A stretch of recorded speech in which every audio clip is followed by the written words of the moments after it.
오늘 주시는 하나님 말씀은 에베소서 6장 13절 말씀입니다. 그러므로 하나님의 전신갑주를 취하라. 이는 악한 날에 너희가 능히 대적하고 모든 일을 행한 후에 서기 위함이라. 아멘. 우리는 지금 초유의 상황을 지켜보고 있어요. 한국교회 기독교 130년사에 이렇게 예배를 멈춘 적이 실은 거의 없었습니다. 지금 나오는 사진은 1907년 일제시대 때 드린 예배의 한 장면인데, 그 당시 이제 이런 부흥운동이 일어날 때 앞에 나와서 많은 사람들이 죄 고백을 했다 그래요. 그때 뒤에 순사들이 그 이야기를 듣고 범인을 색출해야 되는 그러한 시간이 있었는데, 아무튼 그러한 어려움 가운데서도 우리는 모여서 예배했습니다. 근데 지금 아마 우리나라의 대부분 교회가 예배를 이렇게 영상으로 드리는 상황인데, 한국 교회의 초유의 상황이라고 저는 생각 들어요. 우리는 이 시대를 지금 지내면서 고민을 할 수밖에 없습니다. 단순히 이 코로나 사태가 언제 끝날지 이러한 고민만이 아니라, 도대체 지금은 어떠한 상황이며 이 시대를 향한 하나님의 뜻은 도대체 무엇인가?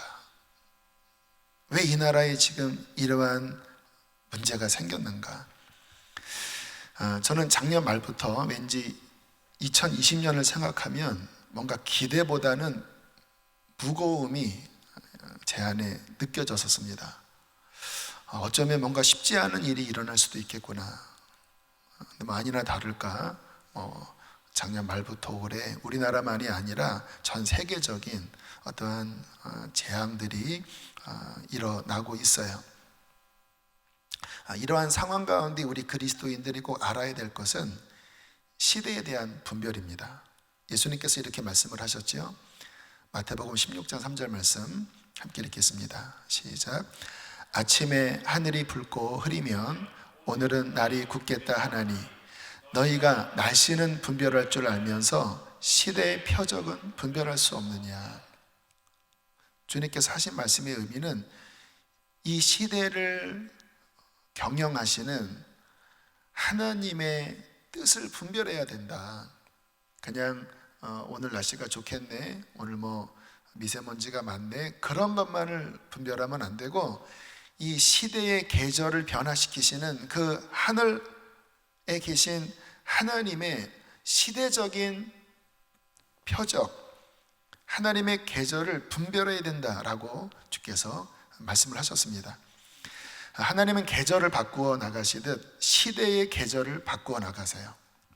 평화할 때가 있는가 하면 환난의 때가 있고, 축복의 때가 있는가 하면 심판의 때가 있어요.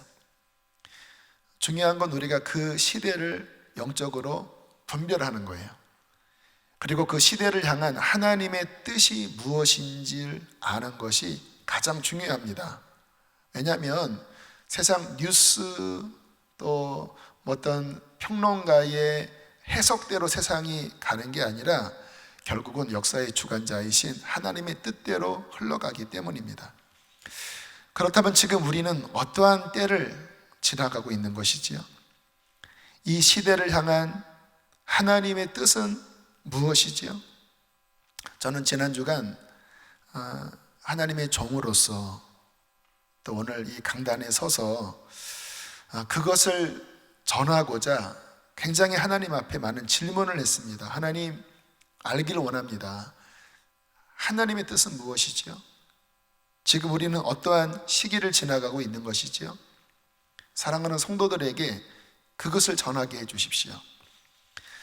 부족한지라 저는 아직 그것을 충분히 깨닫지 못했어요.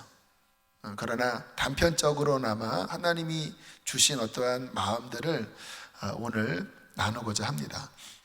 자, 먼저 우리가 성경을 살펴본다면, 성경의 기준이니까요, 성경에 나오는 많은 내용들이 전쟁과 전염병, 기근, 핍박 이러한 내용들이 창세기부터 계시록까지 나오는 성경의 컨텍스트예요. 환경이에요. 특히 마지막 때가 되면 그러한 일이 더 빈번하게 일어나고 강도가 더 세질 것이라고 예수님께서 예언을 하셨습니다. 마태복음 24장 7절 8절에 이렇게 말씀합니다.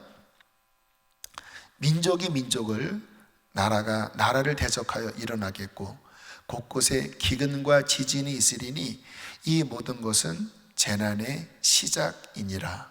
여기에 재난의 시작이란 의미는 해산의 진통이 시작된 것이다 라고 하는 원어적 의미가 있다고 그래요. 우리 여성분들 출산하기 전에 진통이 어떻게 일어나는지 아시죠? 처음에는 약하게 일어나다가 또 그 간격이 좀 시간을 두고 일어나다가 점점 시간이 다가올수록 강도가 세지고 시간의 간격이 줄어듭니다.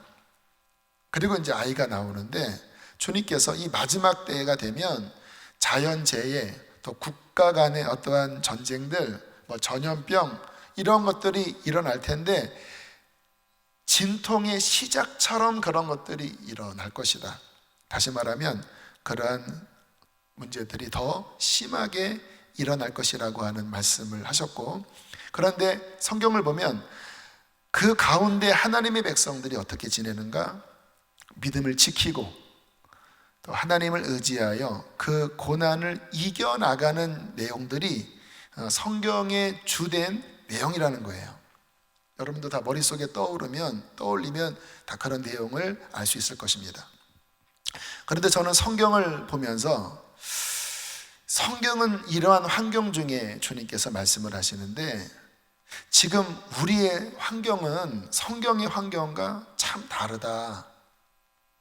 저는 성경을 이해할 때 늘 성경의 배경을 이해하면서 성경을 해석하거든요. 그리고 적용을 하는 스타일인데 우리 교인들에게 이와 같은 말씀을 적용하기에는 지금 우리는 너무나 편안해요. 핍박이 거의 없지요. 물론 어떤 가정은 신앙 때문에 핍박을 받기도 하지만 진짜 핍박을 당하는 환경에 비해서는 핍박이라고 할 수 없지요. 또 지금 우리의 환경은 얼마나 풍요롭습니까?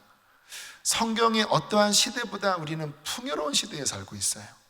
솔로몬 때보다 더 풍요로운 것 같아요. 그러니까 성경의 배경과 우리의 배경이 참 다른데 이 가운데 성도들에게 어떻게 꼴을 먹여야 되나? 그러다 보니까 이러한 자유국가, 풍요로운 국가에서는 번영신학, 예수님 믿으면 복받고 잘 산다, 이게 주류를 이루는 설교가 되었잖아요.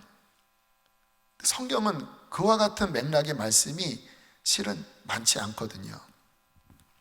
그러나 또 한편으로 생각을 해보면 이런 풍요롭고 자유로운 시대를 살아가는 우리도 있는 반면 동시에 차를 타고 몇 시간만 위로 올라가면, 북쪽으로 올라가면 동시대에 북한에 있는 성도들은 초대교회보다 더 힘든 고난을 겪으면서 그렇게 신앙을 지키고 있어요.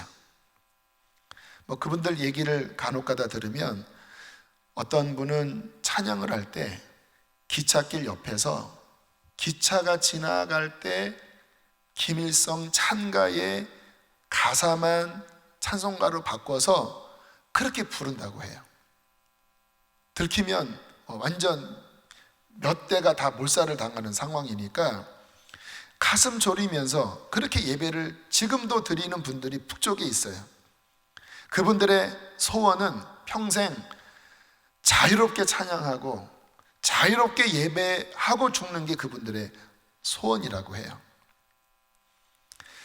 옆나라 중국에는 교회가 있긴 합니다. 그러나 음으로 양으로 엄청난 박해를 해왔고 근래 시진핑 정권에서 그게 더 강해졌다고 하는 소식을 우리가 듣고 있습니다. 예배당에 CCTV를 설치한대요. 그리고 그 앞에 시진핑 10계명, 또 그들이 원하는 거는 성경적인 복음이 아니라 국가 공산당의 충실한 기독교를 만들려고 굉장히 치밀하게 그렇게 교회를 탄압하고 있다고 그래요. 가끔 중국에 선교를 나가보면 늘 하는 말이 뭐냐면 두세 사람 같이 다니지 마십시오. 떨어져 가야 돼요. 호텔방을 빌려도 큰 소리로 예배하지 못합니다. 또 우르르르 어떠한 집에 못 들어가요. 몇몇씩 나눠 들어가야 돼요. 그렇게 열흘만 있다가 와도 마음이 확 짓눌려요. 그런 지역에서 선교하다가 한국에 오신 선교사님들 이야기 들어보면 한국 공항 내리자마자 살 것 같다. 그러니까 본인도 모르게 마치 공기처럼 이 마음이 이 짓눌린 가운데 몇 달, 몇 년을 지내야 되는 게 중국의 현실이에요. 중동 지역에는 더 심하지요. 그 지역에서 누군가 개종을 하면 가족으로부터 살해 위협을 받습니다. 명예살인이라고 해요. 우리 가문을 더럽혔기 때문에 오빠나 또 아버지나 누가 그 예수 믿는 개종한 그 딸을, 그 아들을 죽이는 일이 지금도 벌어져요. 그리고 크리스찬들의 자녀는 학교에서 학생들에게 또 선생님들에게 따돌림을 당하고 또 불이익을 당하고, 어떤 가정은 그런 이야기를 했다고 그래요. 아이가 똑똑한데 이 무슬림권에서는 도무지 앞으로 나아갈 길이 보이지 않기 때문에 그 학업을 포기하는 또는 다른 데로 이사를 가야 하는 그러한 이야기도 심심치 않게 듣습니다. 하지만 그러한 어려움 가운데서도 초대교회 성도들처럼, 다니엘처럼 신실하게 믿음을 지키며 하나님을 예배하는 그리스도인들이 우리와는 다르게 이 동시대에 그러한 분들이 굉장히 많습니다. 그런 지역에서 선교하다가 한국에 온 선교사님들은 한국 성도들의 이 신앙 실태를 보고 충격을 받는다고 그래요. 어떤 교인이 시험 들었다고 해서 만나보니까 별거 아닌 일에 시험 들어서 교회를 안 나가는 거예요. 누가 나를 알아주지 않았다, 누구의 행태가 마음에 들지 않는다, 그런 이야기를 듣고 선교사님이 너무 화가 났다고 그래요. 얼마 전에 본인이 그 어려운 지역에서 사역할 때는 예수 믿는 것 때문에 감옥에 들어가고 예수님 믿는 것 때문에 핍박당하는 그들과 함께 부둥켜 안고 신앙생활을 하다가 왔는데, 동시대에 교회가 이렇게 많고 무슨 훈련이 이렇게 많고 막 한국 기독교가 세계에서 제일이라고 하는 그러한 한국 교회의 성도들의 신앙의 실태가 그 가난하고 핍절한 그들의 신앙생활보다 비교할 수 없을 정도로 형편없는 모습이니까 화를 냈다고 하더라고요. 저는 성경을 보면서 또 현 시대의 고난 속에 믿음을 지키는 성도들의 이야기를 들으면서 그런 생각을 합니다. 과연 지금 한국교회의 성도들이, 저 같은 한국교회의 목사들이 그러한 고난을 당한다면 신앙을 순전하게 지킬 사람이 얼마나 될 것인가. 저희 교회에 적지 않은 교인들이 출석을 합니다. 만약에 우리 교인들을 그대로 떠다가 지금 북한에 둔다고 하면 과연 믿음을 지킬 사람들이 몇 퍼센트나 될까요? 감옥에 가야 하고 매를 맞아야 하고 기약 없는 고난의 그 소용돌이 속에 예수님을 믿는 것 때문에 들어가야 한다고 하면 그것은 초대교회의 이야기가 아니에요. 콰바디스 이야기가 아니에요. 지금 이 시대의 이야기입니다. 그대로 떠서 북한으로 옮긴다면 과연 강 목사는 신앙을 지킬 수 있을까요? 목사 노릇을 할 수 있을까요? 지금 설교를 듣는 당신은 그 속에서도 나는 예수님을 믿습니다 라는 신앙을 지킬 수 있을까요? 그러기에는 우리의 신앙은 너무나 약해 빠져 있어요. 작은 일에 넘어지고. 저는 지금 이 어려움들이 그렇게 쉽게 끝날 것 같지 않다는 마음이 듭니다. 솔직히. 물론 코로나는 시간이 지나면 잡히겠지요. 또 잡혀야 합니다. 언제까지 우리가 이렇게 서로 접촉하지 못하는 가운데 지낼 수는 없잖아요. 그러나 제 안에 드는 마음, 하나님 지금 이 시대가 어느 때입니까? 라고 기도하고 또 주변에 그러한 현인들의 또 깨어있는 분들의 속에 주시는 하나님의 어떠한 사인을 들으려고 지난주에 귀를 기울일 때에 제 안에 정리된 마음은 뭐였냐면, 어떤 면에서는 이 코로나 사태가 어려움의 시작일 수도 있겠다. 이게 끝나면 와 이제 해결됐다. 물론 한시적으로는 좀 편안해지겠지만 경제 상황은 어떨까요? 많은 전문가들이 IMF 이상 가는 경제 위기가 한국에 거의 올 것이다. 지금 부동산, 또 우리나라의 지금 기업의 여러 구조들, 국제적인 상황, 여기에 지금 코로나 사태는 단순한 어떠한 질병이 아니라 한국 경제 가뜩이나 부실하고 가뜩이나 위태위태한데 엄청난 타격을 줄 거예요. 경제를 모르는 저조차도 당장 걱정되는 게 우리나라 경제 큰일 났다. 지금도 위태위태한데 이거 직격탄을 맞을 수도 있겠구나. 북한의 핵은 어떻습니까? 여러분, 지금 우리가 자유롭게 이렇게 편안하게 지내지만 어려움은 한순간에 찾아와요. 지난주에 이스라엘로 성지순례 갔던 교회의 목사님과 함께 대화를 나눴어요. 교인들 또 청년들 적지 않은 인원이 재정을 모아서 이제 성지순례를 출발을 한 거예요. 이스라엘에서 입국 거부를 당해서 요르단으로 옮겼는데 요르단 공항에 내리자마자 격리 조치를 당했다고 그래요. 그리고 비행기 안에 붙였던 짐은 하나도 찾지 못하고 그대로 한국으로 다시 반송을 하고, 사람들은 그냥 그 기내에 가져갔던 그 몇 가지 물품만을 들고 거의 군용 창고 같은 먼지 나는 곳에 몇십 명을 넣어놓고 저녁에 냄새 나는 더러운 매트리스 그것도 몇 장을 넣어주더래요. 바깥에서 군인들이 총을 들고 지키고 있다가 나오면 한 30m 떨어져서 들어가라고 하고, 음식을 주는데 짐승 내하듯이 던져 넣어주더래요. 접촉하지 않으려고.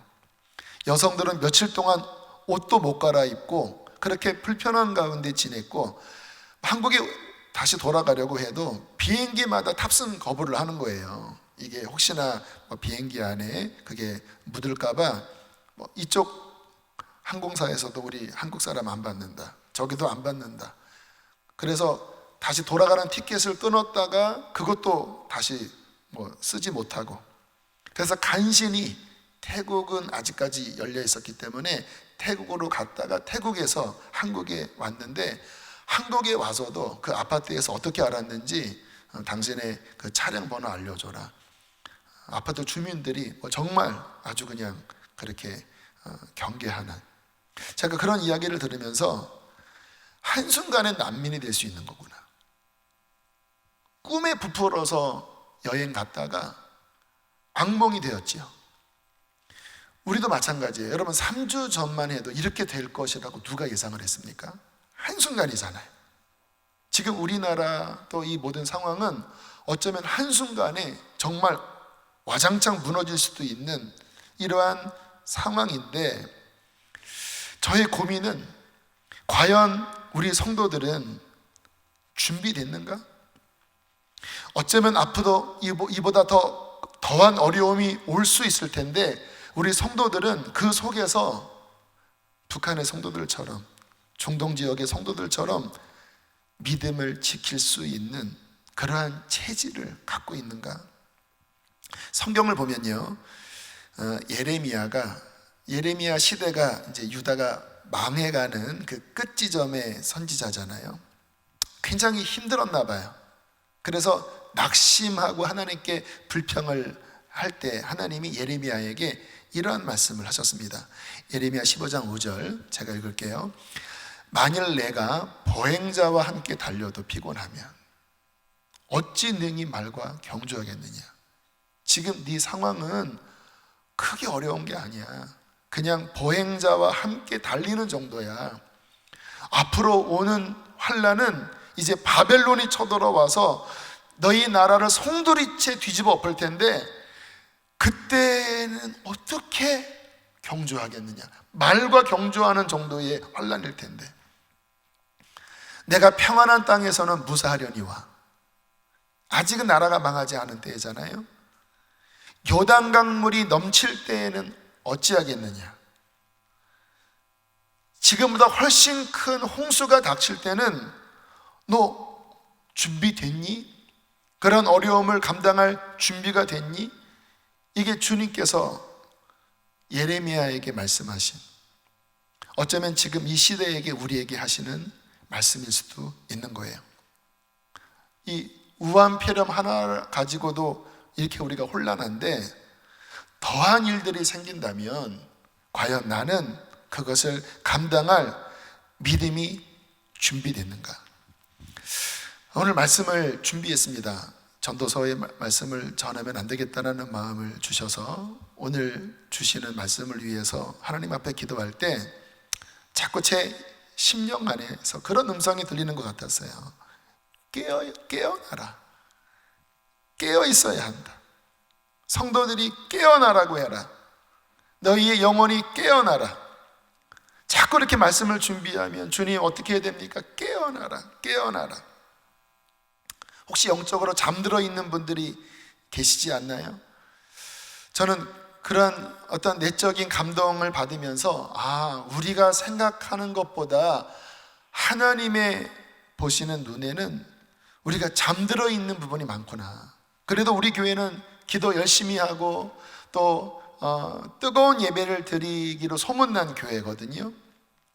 그러면 주님께서 너희가 깨어 있으니까 내가 이렇게 할 거야, 이러한 감동을 주셔야 되는데 그게 아니라 마치 지금 막 뭔가 문제가 닥치는데 잠들어 있는 그 아이를 깨우는 것처럼 깨어나야 한다, 깨어나라, 이러한 어떠한 탄식이 제 안에 일어나는 것을 보면서 하나님 보시기에는 어쩌면 우리는 잠든 상태일 수 있겠구나. 혹시 영적으로 잠들어 있지 않나요? 지금 어떤 문제가 우리에게 닥쳤습니다. 그런데 저는 이 문제가 나쁜 것이라고만은 생각하지 않아요. 왜냐하면 고난 속에서 믿음의 진정성이 드러나거든요. 진짜 믿음은 고난이 올 때 더 드러나요. 가짜 믿음은 평상시에 좋은 것 같아요. 뭐 봉사도 하고 다 하는데 고난이 오면 가짜는 죽습니다. 감당이 안 돼요. 그러나 살아있는 믿음은 겨자씨만한 믿음일지라도 고난이 오면 더 일어나요. 더 깨어나요. 다니엘서 11장 32절에 그 마지막 환난의 시대의 주님이 이렇게 말씀을 하십니다. 함께 있습니다. 시작. 오직 자기의 하나님을 아는 백성은 강하여 용맹을 떨치리라. 환난이 오지만 자기의 하나님, 진짜 믿음을 가진 거지요. 누구의 하나님이 아니라 나의 하나님이라고 하니까요. 나의 하나님을 아는 백성, 머리로 아는 게 아닙니다. 그 하나님을 체험으로 아는 거예요.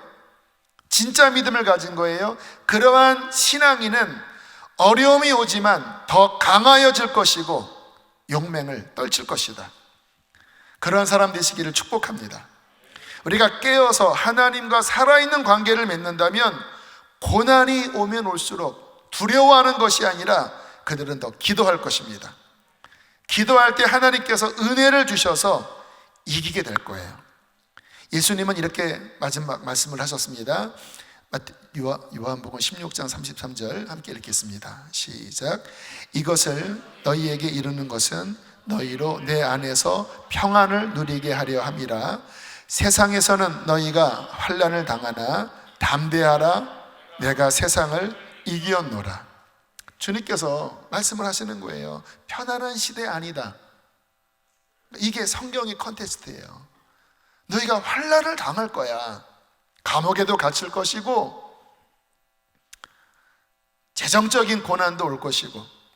그래, 내가 환난을 당한 것처럼 나의 제자들인 너희들이 이 세상에서 환난을 당할 거야. 그러나 담대해라.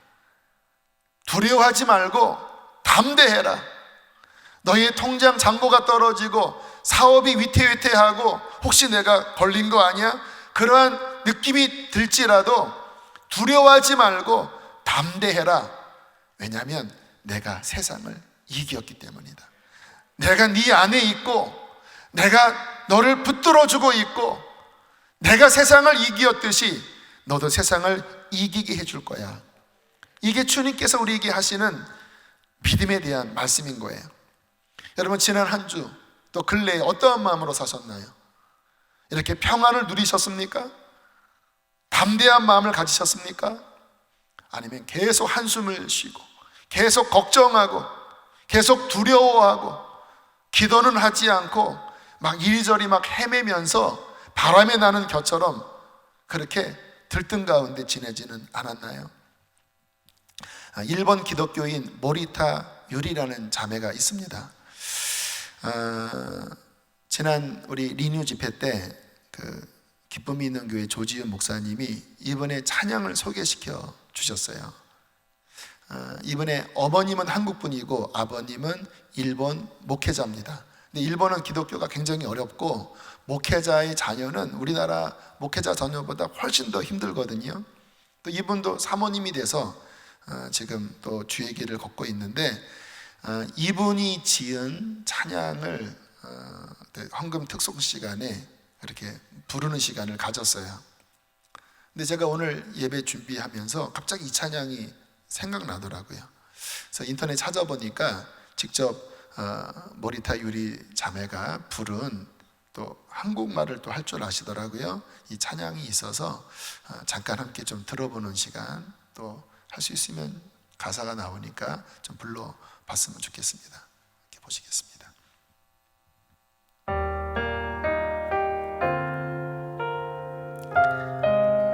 어려움 가운데 믿음을 지키는 그 가사가 애잔하기도 하고 또 우리의 마음을 울리는 내용인 것 같아요.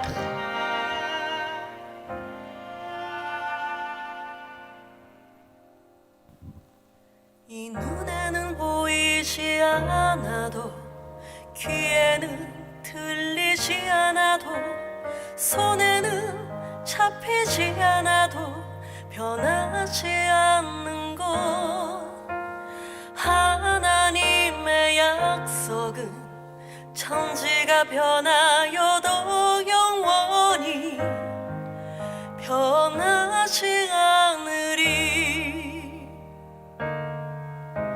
이 눈에는 보이지 않아도 귀에는 들리지 않아도 손에는 잡히지 않아도 변하지 않는 것, 하나님의 약속은 천지가 변하여도 영원히 변하지 않으리. 이분은 이렇게 고백합니다.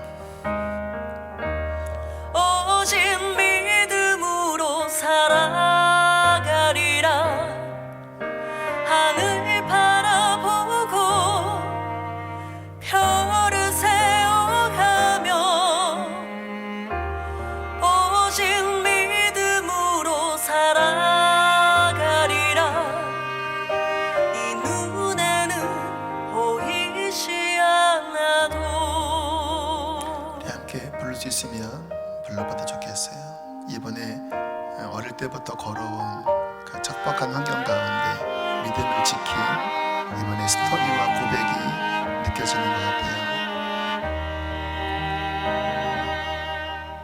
이 눈에는 보이지 않아도 귀에는 들리지 않아도 손에는 잡히지 않아도 변하지 않는 것, 하나님의 약속은 천지가 변하여도 영원히 변하지 않으리.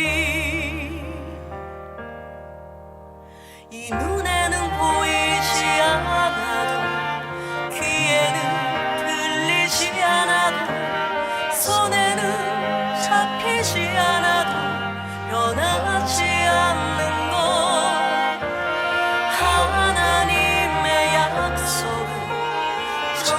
변하여도 영원히 변하지 않으리.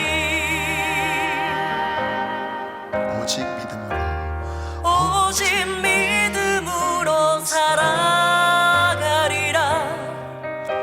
하늘 바라보고 별을 세워가며 오직 믿음으로 살아가리라.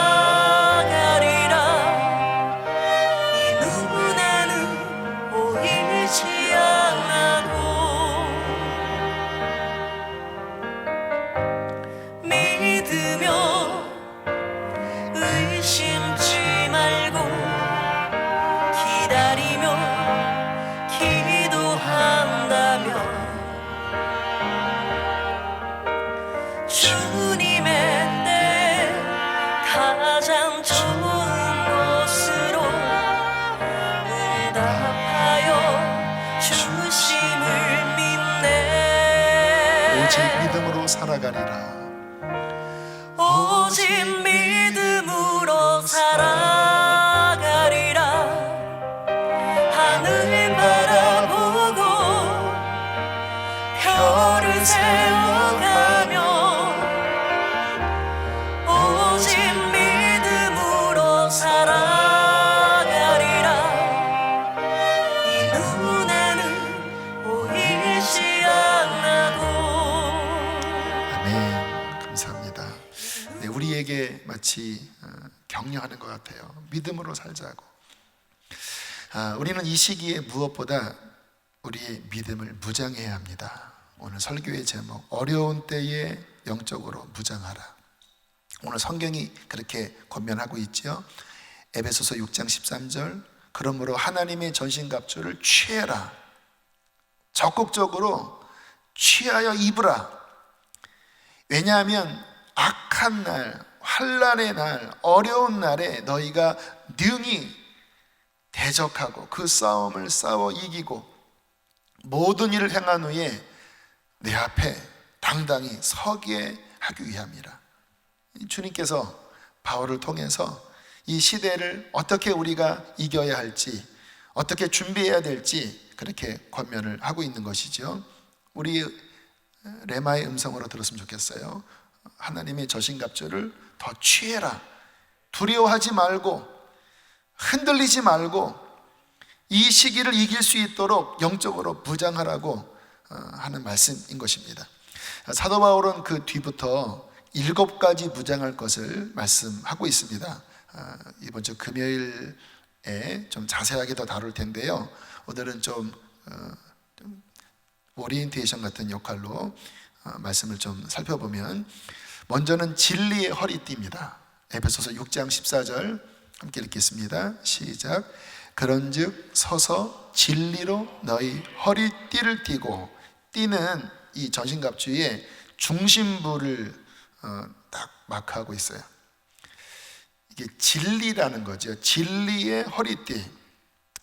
이 진리의 허리띠는 성경을 전체적으로 이해하면서 성경의 가치관이 내면화된 상태예요. 저희가 성경 읽기를 강조하잖아요. 제가 왜 이것을 강조하냐면, 결국 사람은 인풋, 이 안에 입력된 대로 그 내면이 형성됩니다. 하나님 말씀이 우리 안에 충만하게 들어와야 그 말씀의 이해 속에 성경적 가치관을 가질 수 있어요. 그냥 성경 몇 절을 묵상하는 거와 창세기부터 계시록까지 치우치지 않는 이 전체적인 진리로 내면을 채우는 것과는 좀 달라요. 진리의 허리띠는 그와 같아요. 그 사람은 말씀 전체를 알고 있고 말씀 전체의 가치관으로 무장되어 있습니다. 그것이 진리의 허리띠라는 거예요. 어떤 사람은 겉은 그리스도인이고 이름은 직분을 가졌지만 그 내면은 세상 사람이에요. 그의 가치 판단, 그의 어떠한 해석은 세상에서 들은 그 기준으로 바라보지 창세기부터 계시록까지 말씀하는 하나님의 진리로 바라보지 않아요. 그런 사람은 진정한 기독교인이 될 수 없습니다. 왜? 속이 세상이기 때문에.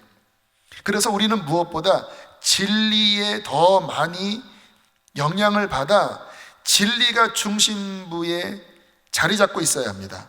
그 사람은 이 진리의 허리띠가 탄탄하게 메어져 있는 사람이에요. 진리가 약하다면 그는 허리띠가 풀어져 있는 사람이에요. 이 전신갑주의 특징은 허리띠가 풀어지면 다 풀어져 버려요. 그래서 이번 기회에 우리가 성경 말씀을 더 읽었으면 좋겠고요. 두 번째, 의의 호심경입니다. 에베소서 6장 14절 읽겠습니다. 의의 호심경을 붙이고, 호심경은 이 흉배라고 하죠. 이 가슴, 심장을 막는 이 기구입니다. 근데 이게 어떠한 기구냐면 의로움의 흉배라는 거예요. 여러분, 우리의 심장, 우리의 양심이 죄로 인하여 너덜너덜해져 있으면 사탄의 불화살, 사탄의 칼끝이 찌릅니다. 그래서 죄 가운데 있는 그리스도인은 담대할 수도 없고 기도할 수도 없고 영적으로 보면 이 심장에 화살이, 칼이 박혀 있는 상태예요. 그러니까 영적으로 굉장히 약하고 위험한 가운데 있는 거지요. 우리가 매일 예수의 피로 우리의 죄를 회개하고 씻고 우리의 심령을 정결하게 하는 것은 의의 호심경을 차는 거예요. 예수님의 피로 씻겨진 성도들은 그 심장이 보호되기 때문에 그는 담대합니다. 요한 1서에 보면 그는 담대하여 하나님 앞에 기도할 수 있고, 그와 같이 정결한 예수의 피에 젖어 있는 사람은 어떠한 기도든지 응답된다. 왜? 담대하니까. 이 심장이 보호되어 있으니까. 오늘날 많은 그리스도인들이 이 의의 호심경이 구멍이 뻥뻥 뚫려져 있습니다. 담대할 수 없어요. 왜? 예수의 피에 씻겨져 있지 않기 때문에. 그래서 우리가 깊이 회개하고 정결하게 하는 것은 이 영적 무장이 굉장히 중요한 부분이고요. 세 번째, 평안의 복음의 신이라고 했습니다. 15절 함께 읽겠습니다. 시작. 평안의 복음에 준비한 것으로 신을 신고. 여러분, 신은 돌아다니는 용도잖아요. 근데 복음의 신을 신었다고 하면 그가 움직이는 목적이 복음을 전하기 위해서 움직인다는 거예요. 선교만이 아니라 직장에 가든 가정에 가든 그가 움직이는 목적은 평안의 복음을 전하기 위함이에요. 그러한 사람들은요, 영적으로 튼튼합니다. 우리가 저는 걷는 걸 되게 좋아합니다. 걸을 때 막 생명이 제 안에 막 움직이는 것 같아서 걸을 때마다 살 것 같다 해요. 복음의 신을 신고 있는 그리스도인들은 건강해요. 그러나 세상의 신을 신고 세상의 쾌락을 쫓고 세상 성공만을 쫓고 이 세상만을 쫓는 사람들은 영적으로 피폐하게 살아가는 거예요. 한번 자신에게 물어보세요. 나는 직장에 갈 때, 어디에 갈 때 복음의 신을 신고 있는가? 아니면 그 직장에 충성하는 세상의 신을 신고 있는 사람인가? 네 번째, 믿음의 방패라고 말씀을 했죠. 16절 함께 읽겠습니다. 시작. 모든 것 위에 믿음의 방패를 가지고 이로써 능히 악한 자의 모든 불화살을 소멸하고. 여기에 악한 자의 불화살을 믿음의 방패로 소멸하라고 그랬어요. 사탄은 계속 불화살을 쏴댑니다. 두려움의 불화살, 낙심의 불화살, 죽고 싶다고 하는 생각의 불화살, 죄의 유혹의 불화살, 끊임없이 우리의 영혼을 무너뜨리게 하기 위하여 끊임없이 불화살을 쏠 때 믿음의 방패를 든 사람, 이 사람들은 막아낸다라는 거예요. 지난주에도 믿음의 방패를 든 사람은 막아냈을 거예요. 그러나 믿음의 방패가 없는 사람들은 막 사정없이 여러분 그 화살을 맞았을 것입니다. 이 모리타 유리라고 하는 이 자매의 가사는 믿음의 방패를 든 믿음의 용장의 그러한 모습이에요. 어릴 때부터 그러한 어려운 시간들을 보내면서도 눈에 보이지 않아도 귀에 들리지 않아도 손에 잡히지 않아도 하나님의 약속의 말씀을 붙잡고 믿음으로 걸어가는 이 삶, 하늘을 바라보며 별을 세어가며 이 눈에는 보이지 않아도 믿음으로 살아가리라. 비록 현재의 삶도 녹록지 않지만 이 자매에게는 믿음의 방패가 굳건하게 들려져 있다는 거예요. 사랑하는 교우 여러분, 믿음의 방패를 들고 계십니까? 여러분의 삶에 끊임없이 날려드는 그 화살에 내가 박혀서 그 사탄이 끄는 대로 끌려가는 사람입니까? 아니면 약속의 말씀을 붙잡고 하나님을 그럼에도 불구하고 믿으면서 그 믿음으로 걸어가고 있는 믿음의 용사이십니까? 다섯 번째, 구원의 투구지요. 에베소서 6장 17절 읽겠습니다. 시작. 구원의 투구와 똑같은 말씀 평행구절이 데살로니가전서 5장 8절에 있습니다. 시작.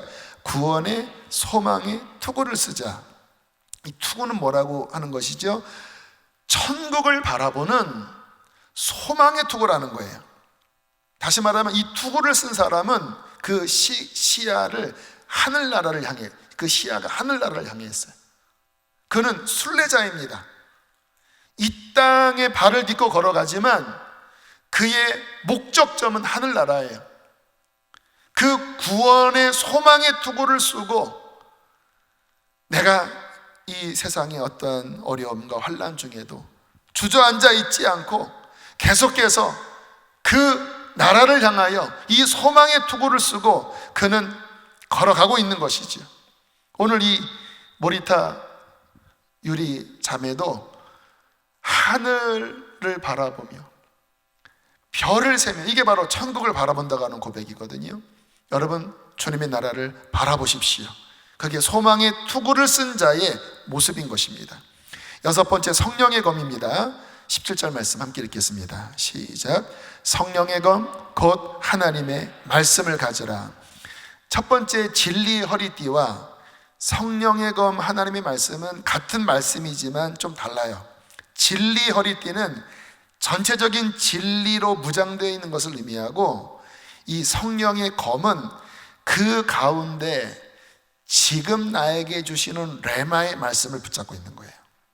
예수님께서 광야에서 마귀와 싸울 때 그 레마의 말씀을 꺼내서 싸웠거든요. 여러분, 지금 제가 왜 전도서를 안 하고 왜 말씀을 바꾼지 아세요? 상황이 바뀐 거예요. 이 상황에 성도들에게 필요한 레마를 제가 전해야 제가 신실한 종입니다. 그래서 전도서를 일단 멈추고, 하나님, 지금 이 시기에 하나님이 주시는 말씀을 달라고. 왜요? 성도들이 그 말씀으로 무장해야 이 시대를 이길 수 있으니까요. 뭐라고 말씀 주셨습니까? 무장해라, 깨어있어라. 이게 레마거든요. 이 검이 들려져 있으면 이제 정신이 차려지는 거지요. 아, 이 시기에 하나님이 이렇게 하라고 하시는구나. 이 검이 있을 때 우리는 승리할 수 있어요. 여러분 손에 이 레마가 들려져 있습니까? 성령의 검이 들려져 있습니까? 마지막 일곱 번째, 성령 안에서의 기도입니다. 18절 말씀 읽겠습니다. 시작. 모든 기도와 간구를 하되 항상 성령 안에서 기도하고 이를 위하여 깨어 구하기를 힘쓰며, 그 모든 전신갑주를 입었다고 해도 에너지가 없으면, 힘이 없으면 칼을 휘두를 수 없는 거죠. 방패를 들 수 없는 거죠. 그 에너지가 무엇입니까? 성령 안에서의 기도의 불이에요. 이 성령 안에서의 기도의 불이 우리 안에 타오를 때 그 영적인 힘이 세상의 우환보다 강하기 때문에 그 영적인 힘으로 평안할 수 있고 영적인 힘으로 이길 수 있는 거예요. 근데 그러려면 사도 바울이 뭐라고 이야기합니까? 모든 기도와 간구를 해라. 여러분, 기도는 다양합니다. 통성 기도도 있고, 묵상 기도도 있고, 방언 기도도 있고, 새벽 기도도 있고, 철야 기도도 있고, 그 다양한 기도를 활용해서 간구하면서 항상 성령 안에서 깨어 있어야 영적인 불이 활활 타면서 하나님의 전신갑주를 무장할 수 있고, 그것이 든든해야만 지금 다가오는, 앞으로 더 심하게 올 줄 모르는 이 시기를 능히 싸워 이기고 하나님 앞에 설 수 있다는 것입니다. 저는 지금 이 상황이 가장 걱정되는 게 이 기도의 불이 꺼지는 거예요. 이 목장 안에서 서로 모여야 기도의 불이 타오르고 우리가 함께 모여야 예배에서 불이 타오를 텐데 지금 뭐 접촉을 할 수 없는 상황에 예배도 다 떨어져서 해야 되는 이 상황에 이 점점 기도의 불이 꺼지면 어떡하나, 이게 저의 가장 큰 염려입니다. 주의 이름으로 권면합니다. 기도를 쉬지 마십시오. 어떤 환경 안에서도 주님 이럴 때일수록 더 기도하리라. 마틴 루터 유명한 말이 있잖아요. 요즘 내가 너무 바쁘기 때문에 나는 더 기도합니다. 왜요? 기도하지 않으면 영적으로 감당할 수 없으니까. 당분간은 우리가 영상으로 이렇게 예배를 드리겠지만 그러나 훈련하십시오. 오늘 이 7가지 전신갑주를 우리가 함께 살펴보면서 어디에 취약점이 있는지, 어디가 아킬레스 건인지, 거기에 화살이 날라오면 큰일 나잖아요. 우리가 기도하고 말씀 묵상하고 또 비록 떨어져 있지만 우리 목장 식구들 서로 함께 서로 연락을 주고받으면서 함께 잘 무장해서 이 시대에 승리하는 주님의 성도들 되시기를 축복합니다. 함께 우리 시간 찬양하시겠습니다.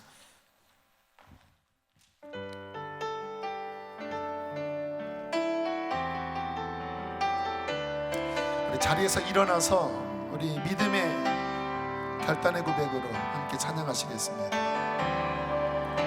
이 눈에는 보이지 않아도 귀에는 들리지 않아도 손에는 잡히지 않아도 변하지 않는 것, 하나님의 약속은 천지가 변하여도 영원히 변하지 않으니.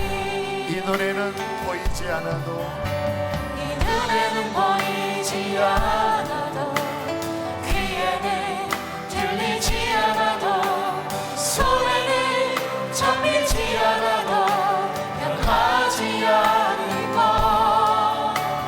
하나님의 약속은 천지가 변하여도 영원히 변하지 않으니. 오직 믿음으로 살아가리라. 오직 믿음으로 살아가리라. 하늘 바라보고 별을 세어가며 오직 믿음으로 살아가리라. 이 눈에는 보이지 않아도 믿으며 의심치 말고 믿으며 의심치 말고 기다리며 기도한다면 주님의 때에 가장 좋은 것으로 응답하여 주심을 믿네. 오직 믿음으로 오직 믿음으로 살아가리라. 하늘 바라보고 하늘 바라보고 별을 세어가며 별을 세어가며 오직 믿음으로 살아가리라. 이 눈에는 보이지 않아도 이 눈에는 보이지 않아도 이 눈에는 보이지 않아도 이 눈에는 보이지 않아도. 우리 시간 몇 가지 기도할 때 첫 번째는 하나님 이 나라의 민족을 불쌍히 여겨 주십시오. 주님, 고통받는 지역이 있고 고통받는 백성들이 있습니다. 주님, 그들에게 믿음을 주시옵소서. 주님, 그들을 치료하여 주시옵소서. 주여, 이 나라의 죄악들을 회개합니다. 우리의 교만함과 우리의 무지함들을 회개합니다. 하나님, 우리를 다시 한번 정결케 하셔서 이 시대의 거룩한 백성들로 일어나게 하여 주시옵소서. 위정자에게 지혜를 주시어서 이 사태를 아버지 바르게 헤쳐나갈 수 있도록 도와주시옵소서. 함께 기도하시겠습니다. 할렐루야. 살아계신 하나님 아버지, 주여 이 나라는 하나님 손에 올려드리고 불쌍히 여겨주시옵소서. 하나님 어려움이 시작되었습니다. 하나님 불쌍히 여겨주시고 하나님이 나라를 치료하여 정도전으로 쳐주시고 어려운 가운데 고통받는 이들은 하나님 불쌍히 여겨주시옵소서. 주여 우리 하나님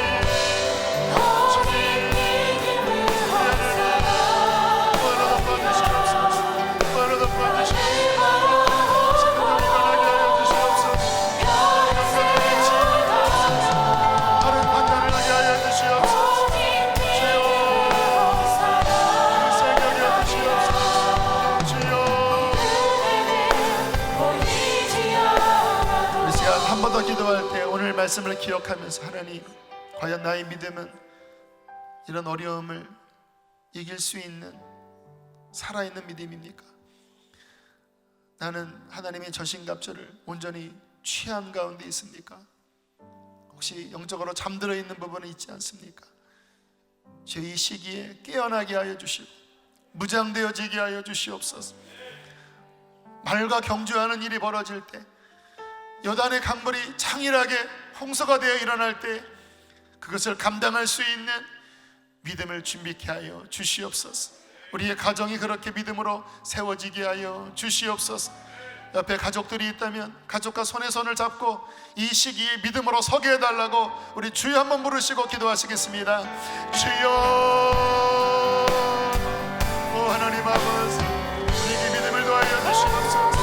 오 하나님, 미안하게 원합니다. 잠든 영혼들아 깨어날지어다.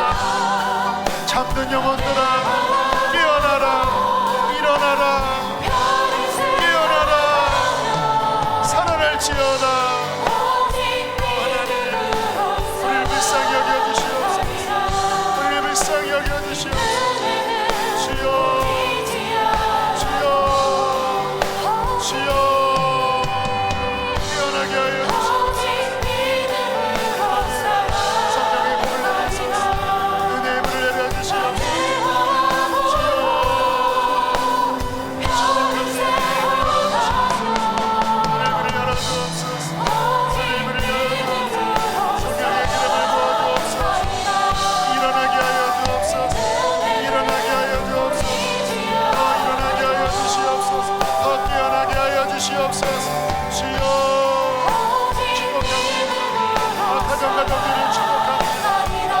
여러분의 자녀들을 축복하세요. 자녀들을 축복하세요. 우리 하나님 축복합니다. 주님 축복합니다. 주님 축복합니다. 할렐루야. 함께 우리 찬양합시다. 오직 믿음으로 살아가리라. 오직 믿음으로 살아. 옆에 있는 가족들을 축복하세요. 바라보고 별을 세워가며 오직 믿음으로 살아가리라. 이 은혜를 보이지 않아도. 하나님, 환난의 시간을 우리가 맞이했습니다. 그러나 우리는 두려워하고 흔들리는 것이 아니라 살아있는 믿음으로 일어나겠나이다. 주님, 각 가정마다 하늘의 불을 내려주십시오. 그 쌓은 제단 위에, 또 각 가정의 가장들 위에, 어린 자녀들 위에 진리의 말씀, 하나님의 전신갑주, 성령의 충만함이 이 시간 임하여 주시옵소서. 하나님, 흐트러져 있는 우리의 믿음이었다면 다시 허리띠를 주님 동여 매겠나이다. 그리고 모든 것들을 갖추어 입겠나이다. 그리고 어떠한 상황 가운데서도 믿음으로 이기겠나이다. 각 가정에 그러한 은혜를 부어주시고, 주님, 특별히 우리의 가장들이 믿음 위에 굳건하게 서게 하여 주시옵소서. 귀한 예물 봉헌합니다. 각 가정에서 드려진 예물, 또 온라인으로 드린 모든 예물 기쁘게 흠양하여 주시고, 이 어려운 시기에 하나님 우리의 기업과 우리의 일터 주님 보호하여 주시옵소서. 주님, 우리의 모든 것들을 주께 맡깁니다. 주님, 통치하여 주심을 믿습니다. 이 나라도 통치하여 주실 줄 믿습니다. 하나님, 이 어려움이 오히려 우리의 영혼을 새롭게 하는 복으로 변화시켜 주시옵소서. 이제는 우리를 죄에서 건지신 예수 그리스도의 은혜와 하늘아버지의 그 크신 사랑과 성령의 교통하심이 오늘 믿음으로 무장하여 이 시대를 주님과 함께 승리하기로 결단된 모든 이들 위에, 이들의 가정 위에, 또 이 나라 이민족 위에, 이 땅의 교회 위에 영원토록 함께 하시기를 간절히 축원하옵나이다.